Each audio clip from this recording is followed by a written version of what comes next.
Samsung ha presentado en un extenso vídeo todas las especificaciones de su nuevo gadget, la Samsung Galaxy Camera, un smartphone metido dentro de una cámara compacta de gran calidad que promete ser la evolución lógica de las cámaras digitales compactas actuales.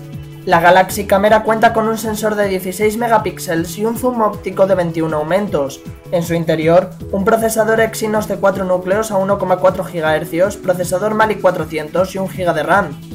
La pantalla es de 4,8 pulgadas Super AMOLED HD con una resolución de 1280 x 720 píxeles. En cuanto a conectividad, la Galaxy Camera estará disponible con HSDPA o LTE. Cuenta con GPS con soporte GLONASS, brújula, Wi-Fi, Bluetooth 4.0 y chip NFC. Su memoria interna es de 8 GB, pero la podremos ampliar con tarjetas microSD de hasta 32. Todo esto corriendo bajo Android 4.1 Jelly Bean y beneficiándose de todas las posibilidades que tiene este sistema operativo, pudiéndose descargar infinidad de aplicaciones a la cámara a través de la Play Store de Google. En cuanto a la aplicación de cámara, esta ha sido modificada en comparación con la de los smartphones para poder incluir infinidad de funciones que harán más creativas nuestras fotos y vídeos. La Galaxy Camera estará disponible a partir del 29 de noviembre a un precio de 499 € en color blanco o negro.